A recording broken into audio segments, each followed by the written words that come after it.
मैं भारतवर्ष का हरदम अमिट सम्मान करता हूँ, यहाँ की चांदनी मिट्टी का ही गुणगान करता हूँ।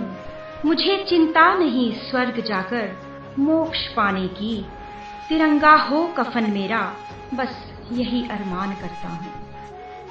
Education on patriotism for future generation is vital for restoring and revitalizing patriotism. It will show the importance of community involvement, which is a form of patriotism. Our heritage as Indians is rich in lessons for learning about people to celebrate and stories and songs to repeat. We need to invest our history and education on patriotism for our future generations, the leaders, the innovators and teachers of tomorrow.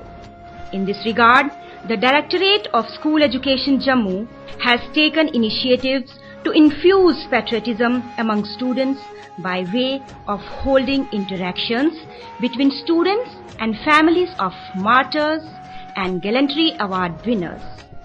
Under this program, the students of different schools of district Udhampur visited the families of army personnel to know their experiences, issues and priorities.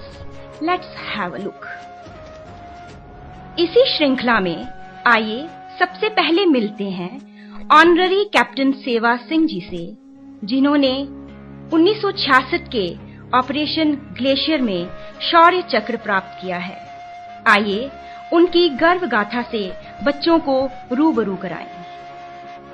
Sir मेरा नाम ऋषभ है। मैं Bharat happy model higher secondary school का 11th class का student हूँ और आज हम आपके घर पे आपकी जो आर्मी लाइफ रही है, जो आपकी जो जर्नी रही है, तो उसके रिलेटेड हम आपसे कुछ जानना चाहते हैं। जैसे आप बच्चे स्टूडेंट हो, मैं भी एक दफ़ा एक टाइम स्टूडेंट था। उस वक्त पढ़ना लिखना जो था बड़ा मुश्किल था, क्योंकि नज़दीक कहीं स्कूल नहीं होते थे। गांव में 25-25, 30-30 किलोमीटर पर कहीं प्राइमरी स्कूल मिलता था। तो मेरे घर वालों ने कहीं रिश्तेदार के मुझे छोड़ दिया। 5-6 साल का था मैं, वहाँ छोड़ दिया। तो वहाँ मैंने थोड़ी पढ़ाई की, कोई 5-6 क्लासें पास की। जब हमारे चिनैनी में, मैं बेसिकली चिनैनी का हूँ, जब चिनैनी में 10th का स्कूल बना तो फिर भी आना जाना बड़ा मुश्किल था। लेकिन मैंने कहा अपने घर में, क्योंकि दूसरे रिश्तेदारों के घर में रहना जो है थोड़ा बड़ा मुश्किल है, सब कुछ काम करवाते हैं, बड़ा मुश्किल होता है। तो मैं अपने घर चला गया। तो वहाँ भी 15-20 किलोमीटर, कोई सड़क नहीं थी उस वक्त, पैदल आना पड़ता था, पैदल जाना पड़ता था। तो लेकिन काफ़ी होशियार था मैं। तो स्कूल में भी मैं स्काउट कैप्टन था। स्काउट कैप्टन मीन्स जो अच्छे, जिसका टर्नओवर होता है, अच्छे उसका डिसिप्लिन होता है।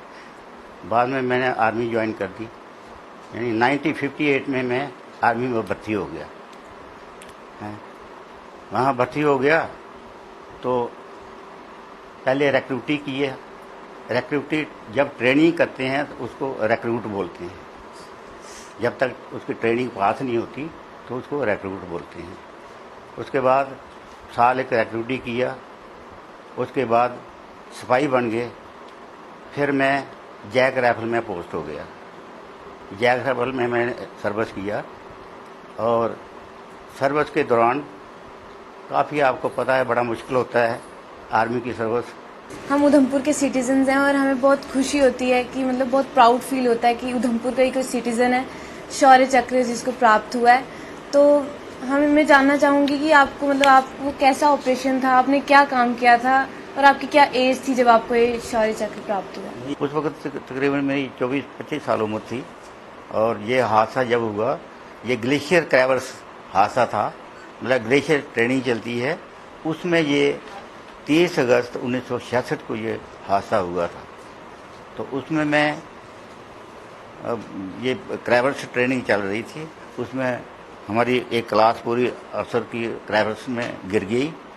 तो उनको निकालने में मैं 2 आदमी जीवित निकाल दिए थे, 2 अफसर जीवित निकाल दिए थे मैंने, और 6 जो है वो मर गए थे। तो उनको निकालने में मुझे जनरल DS सद्धू साहब थे, दिलबाग सिंह सद्धू, उन्होंने ये मुझे दिलवाया था। और कमांडेंट हमारे ब्रिगेडियर PN हून साहब थे। मैं बीइंग अ गर्ल, मुझे भी बहुत इंटरेस्ट है आर्मी में जाने का। मेरा बचपन से ही पैशन रहा है कि मैं भी, जैसे पहले बोलते बॉयज़, नहीं मैं भी ज्वाइन करना चाहती हूँ, कि मेरे फादर भी आर्मी में है, मैं भी चाहती हूँ कि मैं भी ज्वाइन करूँ। तो मैं चाहती हूँ कि कुछ आप हमें टिप्स बताएं, या फिर आप बताएं कि हमें क्या करना चाहिए। इवन मुझे नहीं, बल्कि पूरी यूथ को बताएं कि हमें क्या करना चाहिए और हम इसमें आर्मी में हम अपना थोड़ा बहुत योगदान दे पाएँ। जाना चाहिए आपको, लेकिन इसके लिए ये है आपकी फिजिकली फिटनेस होनी चाहिए, और पढ़ाई लिखाई तो आप पढ़ ही रहे हैं, वो होना चाहिए, और दिल होना चाहिए, सर्विस करने का दिल होना चाहिए। ये नहीं कि मैं सर्विस अटेंड की उसके बाद मैं डिस्चार्ज आगे रोने शुरू हो गए, नहीं जी मैं नहीं कर सकता हूँ। क्योंकि हार्ड वर्क तो होता है, फौज में दिन रात देखना पड़ता है, तब जाके जो है सब कुछ मिलता है। फौज में रैंक भी तब मिलता है, मेहनत करोगे, सारे कोर्स पास करोगे। फौज में और बहुत ट्रेनिंग होती है, जैसे नेविगेशन होता है, मैप रीडिंग होता है, उसमें बड़ा माहिर होना चाहिए। तब जाके जो है रात को आप जब कहीं अटैक करोगे, कहीं जाना पड़ेगा, तो उस नेविगेशन के थ्रू जो है आप अपनी जगह पहुंच सकते हैं। अगर आप दुरुस्त मैप रीडिंग जानते हैं, नेविगेशन जानते हो, तब जाके तो आपको जाना चाहिए। बड़ी खुशी की बात है। शौर्य चक्र विजेता ऑनररी कैप्टन सेवा सिंह जी से बात करके बहुत गर्व महसूस हो रहा है। लेकिन अधिकतर सैनिकों को लंबी जिंदगी तो नहीं मिलती, बहुत बड़ी मिल जाती है। आइए अब चलते हैं कुछ शहीदों के घर और मिलते हैं उनके परिवारों से। Today we are here at Captain Tushar Mahajan's residence and wanted to know how his parents feel about his martyrdom and how life is going on without him. वो तो आज हम सबके बीच में नहीं है, तो आप उनके बारे में हमें बताइए कि उनका बचपन कैसा था, वो कैसे थे बचपन में। जहाँ तक उनके बचपन का प्रश्न है, बचपन वैसे तो जैसे आज सब बच्चों का होता है, अपने धुन का पक्का होता था। मान लो जैसे बुक रीडिंग है, उसमें बहुत इंटरेस्ट होता था उसका। खेलना है, खेलने की तरफ बड़ा इंटरेस्ट होता था। मतलब वो टाइम उसने एक रखा होता था कि मुझे इतने वक्त खेलना ही खेलना है, और 1 घंटा आधा घंटा मुझे टीवी जरूर देखना है। उस बचपन के दिनों में ना एक स्वराज सीरियल आता था, स्वराज, वो देश प्रेम पे था, वो उसने जरूर देखना ही देखना है, चाहे कुछ भी हो जाए। उसने जब NDA क्वालिफाई किया तो तब वो 11th रीडिंग में था, तो NDA क्वालिफाई कर लिया था। हम लोग पूना गए हुए थे, तो वहाँ से हम वापस आए तो हमें रास्ते में बोलता मैं आपको एक खुशी की बात सुनानी है। हमने कहा क्या? कहता नहीं घर पहुंचो तो बताऊंगा। घर आए तो उसने हमें बताया कि मैंने NDA क्वालिफाई कर लिया। इनका जो शहादत हुई है वो 21 फरवरी 2016 को EDI बिल्डिंग के अंदर हुई है। तो इन्होंने पहली स्टोरी क्लियर की, उसमें से एक मिलिटेंट के साथ उनका झड़प हुई, तो उनको तो उन्होंने मार दिया। लेकिन उस दौरान जो है इनका एक साथी जो कि ओम प्रकाश था, हवालदार था वो, तो वो जख्मी हो गया। उसने खुद अपने कंधे पर उठाया उसको और बाहर रेस्क्यू टीम को हैंडओवर कर दिया, कि बाहर रेस्क्यू टीम होती है। और उसके बाद वो जितने रूम से उनको लॉक करना पड़ता है, क्योंकि इस रूम में कोई नहीं है। वो फर्स्ट फ्लोर क्लियर हो गया। इसी तरह से सेकंड फ्लोर को भी इन्होंने क्लियर किया। जब वो थर्ड फ्लोर को क्लियर करने की बात आई तो वहां पर अंधेरा हो चुका था बिल्डिंग के अंदर। और जो इनके अपने टेक्निक्स होती हैं, जो कुछ भी होता है, इन्होंने स्मोक बॉम्ब वगैरह फेंकते हैं ताकि वो उससे वो मिलिटेंट जो बाहर आ जाए, जब उसको धुआं लगेगा। कुछ इस तरह से कुछ किया होगा इन्होंने, कि फायर होती है लगाते हैं। तो इस तरह से वो जो मिलिटेंट था वो एक रूम के अंदर छुपा हुआ था, और कहीं वो रूम के अंदर छुपा हुआ बैठा था। उसने एक शॉट मारा है, वो ब्रस्ट जिसको बोलते हैं, वो ब्रस्ट की गोलियां जो है ना वो इसको लगी है, और लेकिन ये फिर भी फाइट करता रहा, वो गिर पड़ा है वैसे ही। और उसने इस गन उसको भी मार दिया, उस सेकंड वाले जो मिलिटेंट था उसको भी मार दिया, खुद गिर गया वो। अब ये जो ना एक आर्ट ऐसे गन वो ब्रश था, यहाँ पे हमारी ये फ्यूमर के साथ साथ फ्यूमर बोन के साथ वो आर्टरी वीन भी चलती है, एक बड़ी मेजर वीन होती है, वो उसकी रप्चर हो गई, एक्सेसिव ब्लड लॉस होना शुरू हो गया, ठीक है। और ये खुद जख्मी हो गया था, इसको 4 गोलियां लगी हैं जो उनका रिकॉर्ड दिखा रहा है। तो अब जो मीनवाइल उसको बाहर निकालते उसकी जो है वो सेक्रीफाइस हो गई, बलिदान हो गया। बलिदान जो है मुल्क के लिए दिया है। इतना आसान नहीं होता है कि आप मौत से लड़ाई कर रहे हैं। आज देखते हैं घरों में कि कहीं पर हो जाएगा जहाँ जी ब्लास्ट हो गया, हम सब चुप के बैठ जाते हैं, लेकिन फेस करना की बहादुरी ही होती है, उसका हमें उसके ऊपर करना है।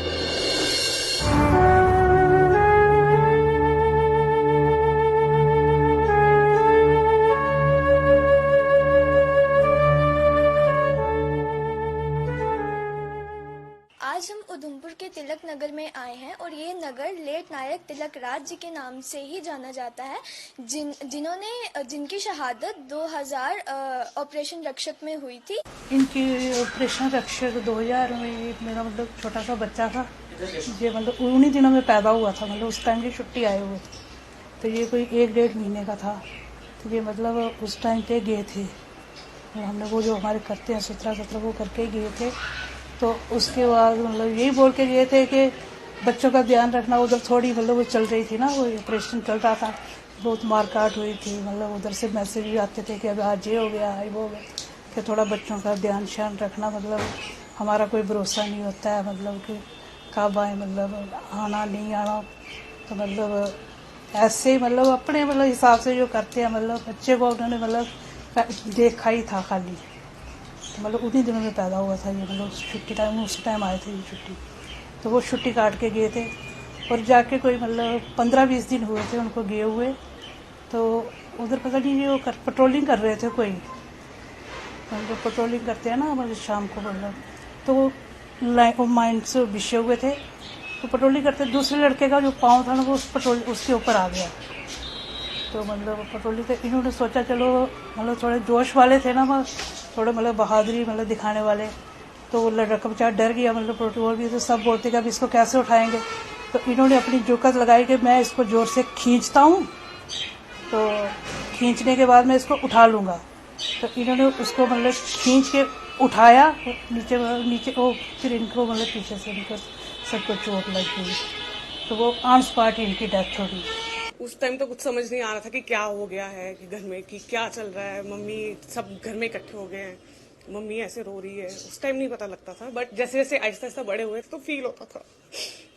जानते शहर में हम कभी भी कुछ होता है, अगर हम एक बार भी कह दे तो वो उसी वक्त रिएक्ट हो जाता है उस चीज के ऊपर।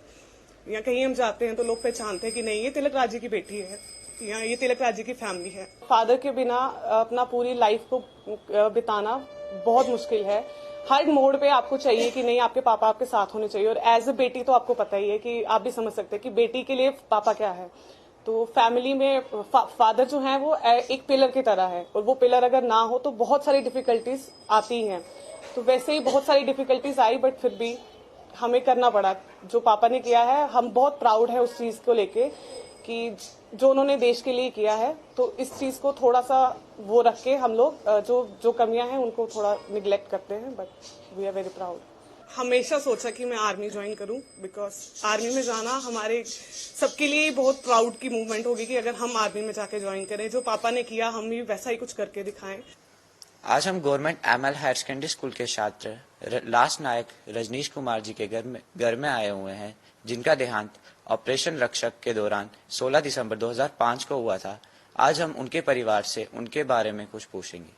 माता जी बताएं कि वो बचपन में कैसे थे, किससे वो प्रेरित थे कि मुझे आर्मी में ही जाना है, देश की सेवा करनी है। हाँ, वो बोलते थे मैं जाऊंगा आर्मी, पापा जी मैं जाऊंगा आर्मी जाऊंगा, सेवा करूंगा। बचपन में वो कैसे थे? बहुत अच्छे थे। आपके हाँ। सुशील सबसे प्यार करते थे। तो बचपन में उनका ज्यादा किसकी तरफ ध्यान था, पढ़ाई की तरफ या खेलकूद की तरफ? मैं खेलता कम था, पढ़ता जा रहा था, खेलता नहीं था। कोई 5 मिनट खेलने में खेलता था। जैसे कि उनके पिताजी भी आर्मी में थे। हाँ, आर्मी में थे। तो वो शुरू से उनको शौक था आर्मी हाँ, में वो जाना? पास में करना है रे नहीं, तो उनको ये था जब मैं भी जाऊंगा आर्मी से, उन्हें थोड़ा से नहीं जाऊंगा। यानी कि प्रेरणा उनको अपने पिताजी से मिली। हाँ, ज्यादा थी। जैसे कि मैम आपकी शादी आर्मी मैन के साथ हुई, आपकी आर्मी मैन के रिलेटेड क्या फीलिंग्स हैं? तो जैसे ही उनके साथ मैरिज हुई तो उसके बाद ही पता चला। तो मुझे नहीं पता था कि इन्फेंट्री जॉब जो है इतनी टफ जॉब होती है। तो जब मैं उनके साथ में रही, 4 साल में उनके साथ रही हूँ, जब उनके साथ रही तो उसके बाद पता चला कि ये कितनी टफ जॉब होती है। जब तक घर में थी तो इस चीज़ का तो था नहीं। लास्ट टाइम जो ऑपरेशन हुआ था उससे पहले उन्होंने कमांडो की ट्रेनिंग की हुई थी, वो भी उसी जगह पे की हुई थी 31 RR में। वहाँ यहाँ उधमपुर में ही रहते थे, तो ड्यूटियाँ तो वहाँ पे लगती थी। वहाँ भी टेररिस्ट के साथ उनका होता था, लेकिन उनका यही होता है कि वो घर में आके तो कुछ बताते नहीं है, तो इससे वो ज़्यादा टफ थी। उसी समय वो पहले घर आए थे जब उनका लास्ट वहाँ पे हुआ अटैक, तो हमें नहीं पता था। अच्छा, आपको पता ही नहीं पता था, तो हम अपने घर में थे, हमें नहीं उसका नॉलेज था कि उधर क्या हो रहा है। तो रोज शाम को वो फ़ोन करते थे। मैं भी उस दिन नहीं लगा, तो मैंने सोचा हो सकता है आज नहीं लगा तो सुबह कर देंगे, कोई बात नहीं। तो सुबह भी वो जल्दी उठ के पहले फ़ोन करते थे, तो नहीं आया। तो इधर पता चल गया था सभी को कि डेथ हो चुकी है, पेपर में आ गया था, लेकिन हमें उसका कोई नहीं नॉलेज था कि वो हो गया। पेपर हमारे घर में भी आता था, लेकिन हमने उसको रीड ही नहीं किया। ये तो हाँ, आर्मी ज्वाइन करना कोई वो नहीं है कि आर्मी ज्वाइन नहीं करनी चाहिए। आर्मी, मैं तो बोलती हूँ कि आर्मी ज्वाइन करनी चाहिए। शहीद नायक बलबीर जी के घर आए हूँ उनकी गर्भ गाथा पूछने के लिए कि उनकी लाइफ कैसी चल रही है उनके शहीद होने के बाद। कमांडो की ट्रेनिंग बड़ी हार्ड होती है। Yes ma'am. जैसे जहाज में चलते हैं, ऊपर से गिरते हैं नीचे, तो वो गिरने से कैसे लगता है? वो डर भी लगता है। नीचे जब गिरते हैं तो कितना डर लगता है, कितनी हाइट से वो गिरते हैं। किसी का मन करता है हम इतनी दूर से छलांग नीचे नहीं लगा सकते हैं, तो वो कितनी दूर से गिरते थे। तो ये बड़ा मुश्किल होता है, कमांडो की ट्रेनिंग भी करना मुश्किल है। Yes ma'am. कमांडो की ऐसे ठीक है, वैसे लाइफ उनकी अच्छी है। जब जैसे लड़ाई शुरू होती है, जैसे माहौल थोड़ा खराब होता है, तो उस टाइम थोड़ी दिक्कत आती है उनको। जैसे जंगल में चले जाना, तो जंगलों में रात को उधर ही रहना, जंगल में उधर ही चटाई डालना, उधर ही सो जाना। वो ये नहीं देखना है वो उधर क्या होता है क्या नहीं।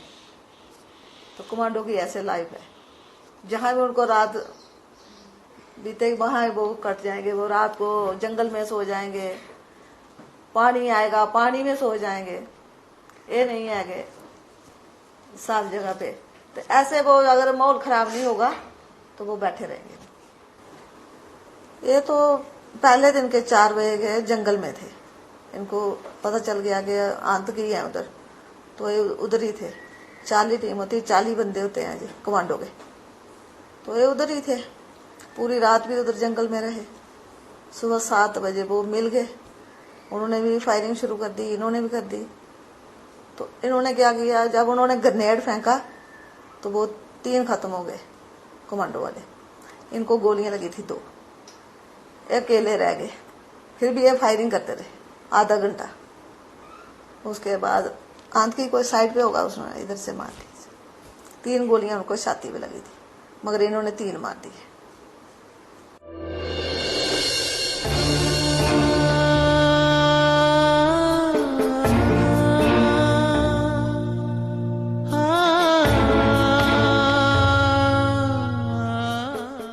हमारे लिए तो एक गर्व की बात है कि मतलब आपके हस्बैंड शहीद हुए, आपने उसके बावजूद भी अपने बेटे को आर्मी में भेजा।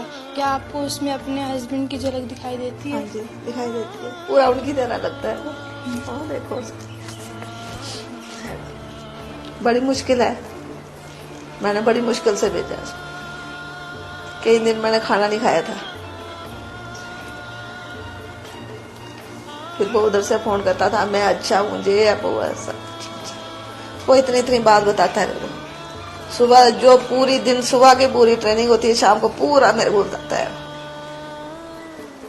मैम, हमारे सैनिक हमारे लिए बहुत कुछ सेक्रीफाइस करते हैं, लेकिन उनकी माताएं हमारे लिए पूजनीय रहेंगी हमेशा, क्योंकि जो सेक्रीफाइस आप कर रहे हैं वो कोई भी नहीं करता। एक बच्चे को पोलियो भेजना एक दिल को पत्थर बनाना पड़ता है, और आपने बनाया। आप क्या बोलेंगे आज के युवा वर्ग को, उन्हें अपने देश के लिए क्या करना चाहिए? देश की रक्षा ही करनी चाहिए। हमारा देश है, इसकी रक्षा तो करनी चाहिए। हम भी यही बोलते हैं कि रक्षा करो। ऐसे मेरे को बोल रहा है, मैं भी चली जाती हूँ, देश की रक्षा करने दे। मैं अपने लिए नहीं सोचती हूँ। मतलब आपको भी मौका मिलेगा तो आप भी हमेशा तैयार रहेंगे? तैयार है, मैं जाने के लिए तैयार हूँ, देश की रक्षा करने।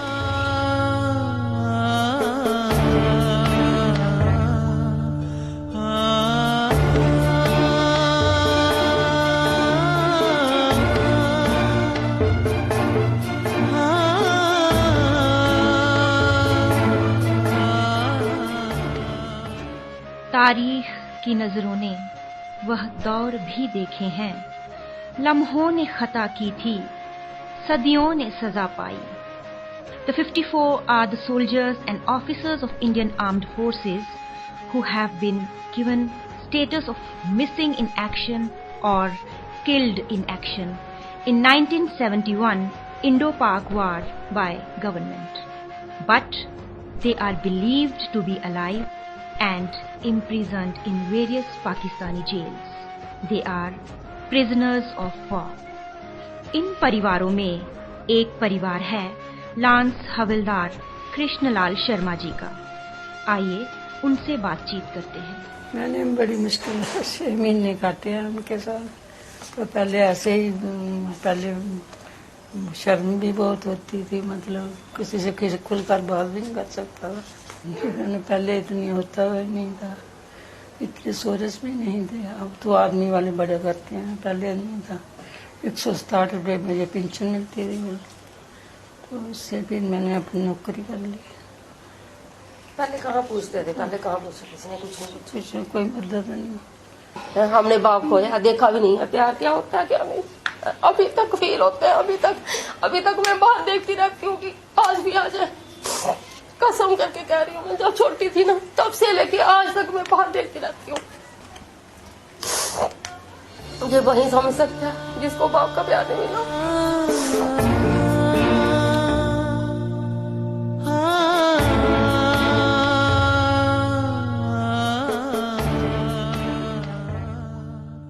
मेरे को आज भी ऐसे, मैं सच कहूँ ना आपको, कोई ऐसे बाबे आते हैं ना, मैं सच बताऊँ, दिल की बात बताती हूँ। मैंने ये कभी किसी को नहीं बताई, लेकिन कोई बाबा भी आता है बाहर, मैं उसको भी देखती हूँ 2 बार। कहीं ये तो नहीं है, कहीं ये तो नहीं। इससे मेरी शादी हुई ना, मेरे को उस दिन भी ऐसे लगा कि शायद आ जाना है। कदम कदम पे आपको वो कमी तो महसूस हुई, लेकिन उम्मीद अभी भी है कि वो आएंगे। मेरी दादी है ना, हमारा घर है ना, दादी घर रामनगर चौक है ना, रामनगर चौक। अच्छा। रामकला मंदिर वाली गली में है। अच्छा अच्छा।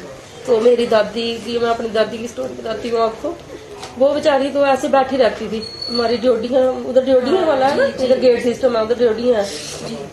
उन्होंने बैठे रहना ड्योडी में, तो मेरे को बताती थी फिर वो ऐसे। तो उन्होंने ऐसे बैठे रहना, तो उनको आदत होगी ना, ऐसे कईयों को होती, कोई आदत होती है। तो मेरे डैडी है, उनको आदत थी, वो ऐसे रखते होंगे ना ऐसे, हाँ ऐसे उनको आदत थी। तो एक बार हमारे उधर गली से कोई गुजरा, तो उन्होंने ऐसे किया हुआ था, तो देखा होगा इनको, उनके दिमाग में ऐसे हो गया, कहते वो ही गया है इधर से। तो फिर मेरे चाचा जी वो सारे समझाते कि वो थोड़ी, अगर वो होते इधर तो वो आते नहीं, अगर कहते नहीं वही गया था, उसको भूल गया है। वतन वतन मेरे आबाद रहे तू, वतन वतन मेरे आबाद रहे तू। मैं जहाँ रहूँ जहाँ में याद रहे तू, मैं जहाँ रहूँ जहाँ में याद रहे तू। ऐ वतन मेरे वतन, ऐ वतन मेरे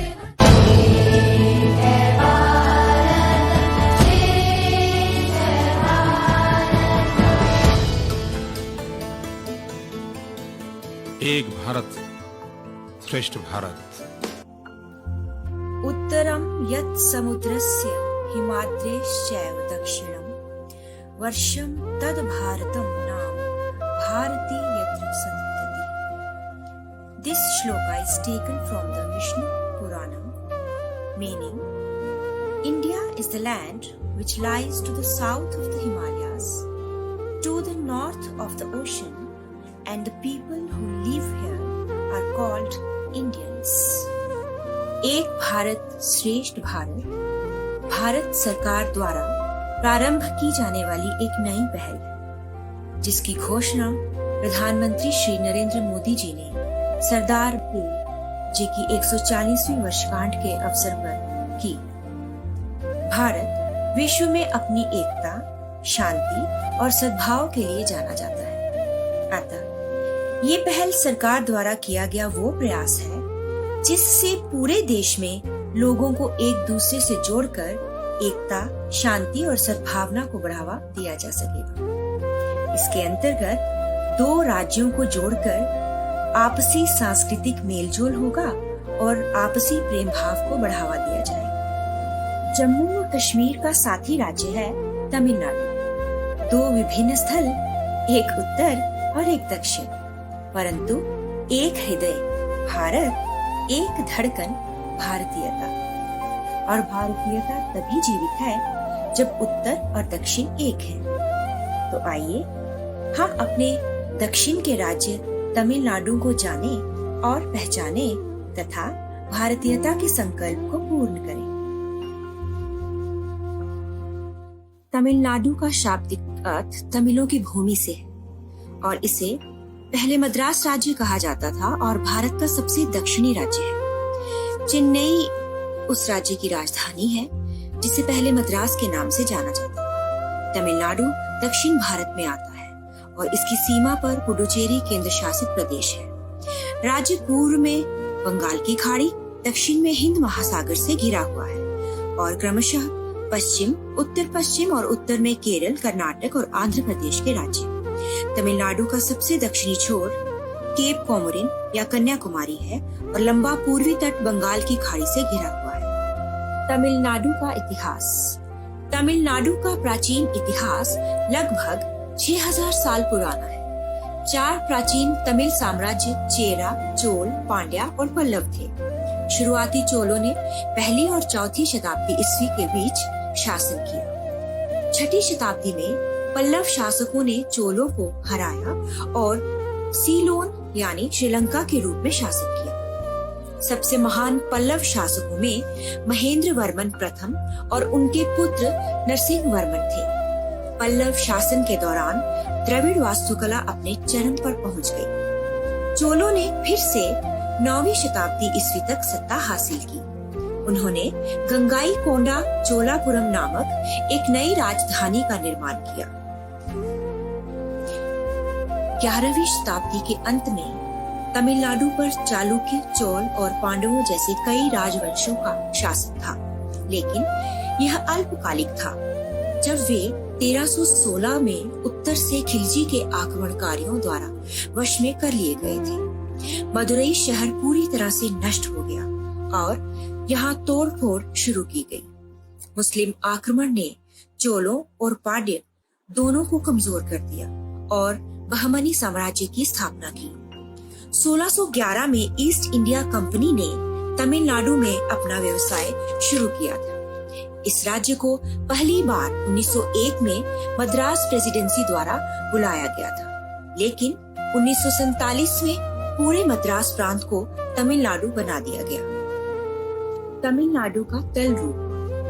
तमिलनाडु पूर्वी तट के साथ समतल देश और उत्तर और पश्चिम में पहाड़ी क्षेत्रों के बीच स्वाभाविक रूप से विभाजित है. पूर्वी मैदानों का सबसे बड़ा हिस्सा उपजाऊ कावेरी नदी का डेल्टा है. दक्षिण में रामनाथपुरम और मदुरा शहरों के आसपास के समतल मैदान है. पश्चिमी घाट की ऊंची चोटियां राज्य की पश्चिमी सीमा के साथ चलती हैं. नीलगिरी, अनामिलाई और पलनी पहाड़ियों सहित इस पर्वत श्रृंखला के विभिन्न खंडों की ऊंचाई 8000 फीट से अधिक है. तमिलनाडु की प्रमुख नदियां कावेरी, पोन्नयार, पलार, वैगई और तम्पर पर्णी है. नदी डेल्टाओं की समृद्ध जलोढ़ मिट्टी के अलावा राज्य की प्रमुख मिट्टी दोमट, रेत और लाल लेटराइट्स है। रेगुर के नाम से जानी जाने वाली काली कपास उगाने वाली मिट्टी तमिलनाडु के मध्य, पश्चिम मध्य और दक्षिण पूर्वी क्षेत्रों में पाई जाती है। तमिलनाडु की जलवायु उष्णकटिबंधीय है। मई और जून में चेन्नई में अधिकतम दैनिक तापमान लगभग 38 डिग्री सेल्सियस जबकि न्यूनतम तापमान औसत लगभग 38 डिग्री सेल्सियस रहता है। दिसंबर और जनवरी में तापमान आमतौर पर लगभग 21 डिग्री सेल्सियस से 30 डिग्री सेल्सियस तक बढ़ जाता है। मुख्य रूप से अक्टूबर और दिसंबर के बीच गिरने वाली औसत वार्षिक वर्षा 630 और 1900 मिलीमीटर के बीच होती है। पहाड़ी क्षेत्र विशेष रूप से राज्य के चरम पश्चिमी हिस्से में सबसे अधिक वर्षा होती है, जबकि निचले और दक्षिणी क्षेत्रों में सबसे कम वर्षा होती है। तमिलनाडु की अर्थव्यवस्था मुख्य रूप से कृषि, मछली पकड़ने और वानिकी पर निर्भर है। इसके अतिरिक्त संसाधन शक्ति, विनिर्माण और परिवहन भी अर्थव्यवस्था के अन्य स्रोत हैं। तमिलनाडु की संस्कृति। तमिलनाडु के लोग अपने समुदाय के रीति रिवाजों और परंपराओं का पालन भरपूर करते हैं। तमिल लोग संगीत, नृत्य और साहित्य में बहुत रुचि रखते हैं। यहाँ सदियों से भरतनाट्यम और कर्नाटक संगीत सहित कई तरह के संगीत फले फूले हैं। तमिलनाडु का साहित्य, कला, संगीत और नृत्य का एक लंबा इतिहास है। ये भारत में साक्षरता दर के शीर्ष प्रदर्शन करने वाले राज्यों में से एक है। तमिलनाडु में कुल जनसंख्या का 88% समुदाय हिंदू समुदाय है। ईसाई और मुसलमान मिलकर राज्य की जनसंख्या का बाकी हिस्सा बनाते हैं। तमिलनाडु यहाँ के प्राचीन हिंदू मंदिरों और भरतनाट्यम नृत्य के लिए सबसे अधिक प्रसिद्ध है। तमिल भाषा राज्य की आधिकारिक भाषा है। अंग्रेजी और हिंदी भी व्यापक रूप से तमिलनाडु में बोली जाती है। तमिल को वर्ष 2004 में भारत की पहली शास्त्रीय भाषा के रूप में घोषित किया गया है। तमिल भाषा के व्यंजन कुछ इस प्रकार हैं। तमिल में यदि मुझे बोलना है What is your name यानी तुम्हारा नाम क्या है, तो मैं बोलूंगी उन्ना पेर एन्ना। और यदि मुझे बोलना है It is a book यह एक पुस्तक है, तो मैं बोलूंगी इतु पुस्तक। तमिलनाडु में महिलाओं की मुख्य पोशाक साड़ी है और कांचीपुरम साड़ी यहाँ बहुत लोकप्रिय है। पुरुष आमतौर पर लुंगी और अंग वस्त्र के साथ शर्ट पहनते हैं। तमिल शादियाँ सरल और सुंदर होती हैं।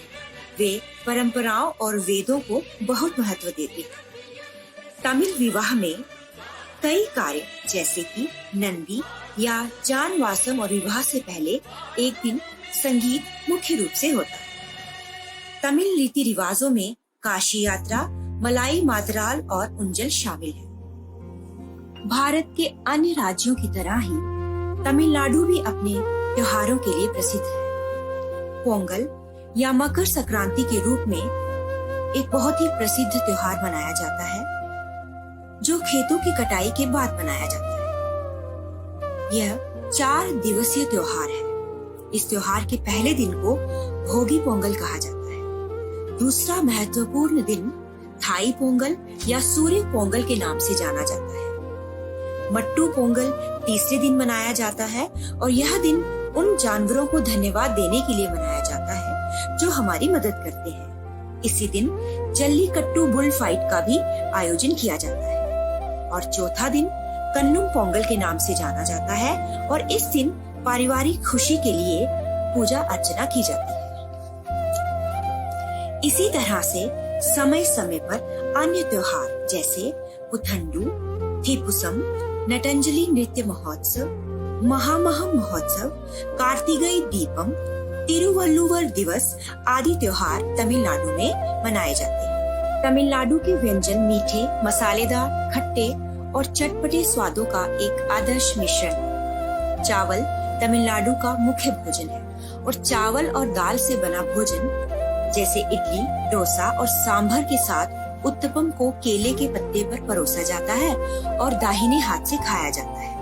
खट्टे के लिए इमली का प्रयोग होता है और विभिन्न मसालों के साथ करी पत्ते, सरसों के बीज, नारियल का उपयोग भोजन में एक विशिष्ट सुगंध जोड़ता है।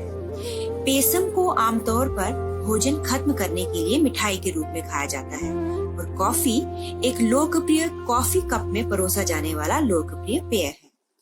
तमिलनाडु के नृत्य और नाटक चरित्र में धार्मिक है। माना जाता है कि आनंद तांडवम भगवान शिव के थे।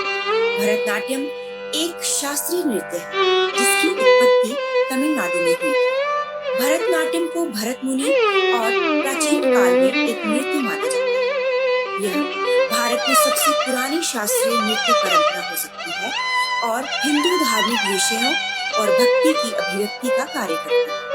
यह मुड़े हुए पैरों द्वारा दर्शाता है, जबकि पैर ताल रखता है और मुद्रा और प्रतीकात्मक हाथ आंदोलन की एक कहानी बताता है। संगम एरा में संगीत भी प्रमुख था और तमिलनाडु में रहने वाले लोगों का हिस्सा था। कर्नाटक संगीत तमिलों का शास्त्रीय संगीत। आइए भरतनाट्यम नृत्य के कुछ मुख्य स्टेप्स सीखें।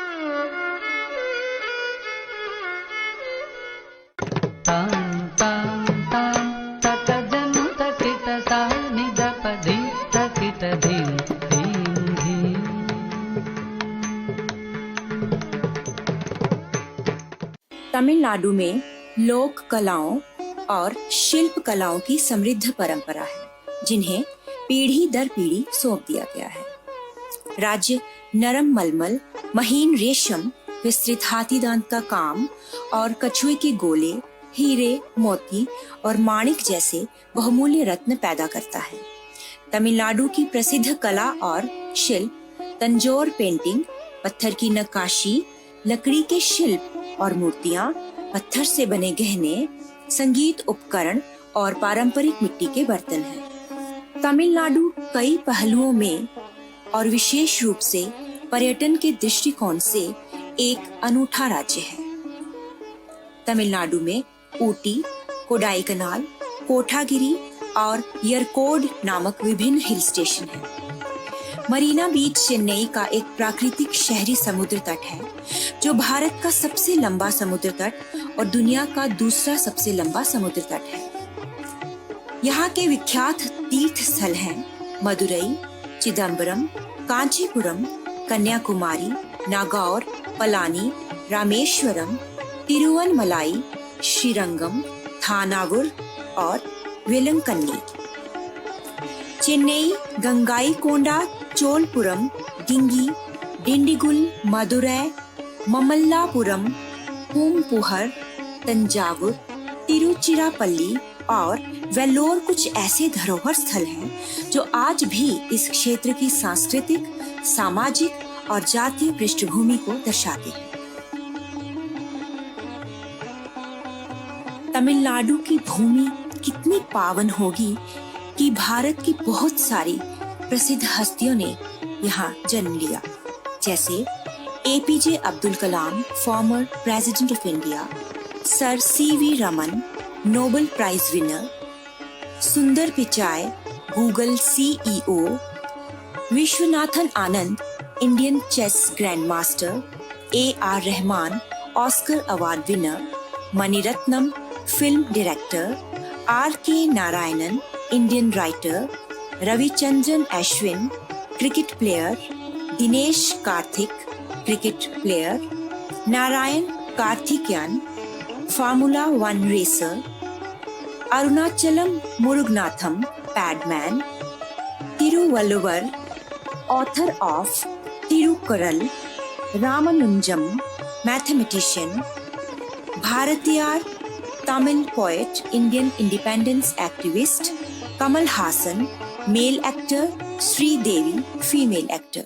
आइए तमिलनाडु के राज्य चिन्हों को जानें। राज्य की तमिल थाईवाल्थु, राज्य भाषा तमिल, राज्य खेल सडुगुडु यानी कबड्डी, राज्य नृत्य भरतनाट्यम, राज्य पशु वेरायडू यानी नीलगिरी बहर, राज्य पक्षी मरकथापुरा यानी एमरल्ड डव, राज्य पुष्प शेन कंधाल यानी ग्लोरुसा लिली, राज्य वृक्ष करपहा वृक्षम यानी पमायरा पाम।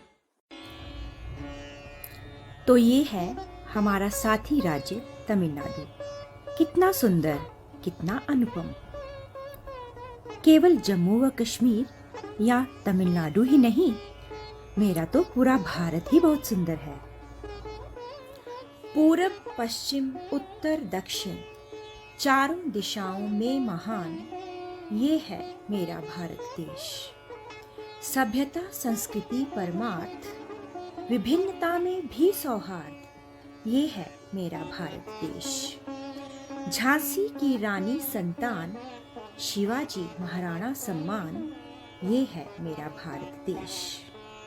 धरती कर दे स्वर्ण किसान, ऋषि मुनि जैसे गंगा स्नान, ये है मेरा भारत देश। रंग अनेक ढंग अनेक, फिर भी भारत श्रेष्ठ और एक, ये है मेरा भारत देश। एक भारत श्रेष्ठ भारत, ये है मेरा भारत देश। एक भारत श्रेष्ठ भारत, ये है मेरा भारत देश। नमस्कार।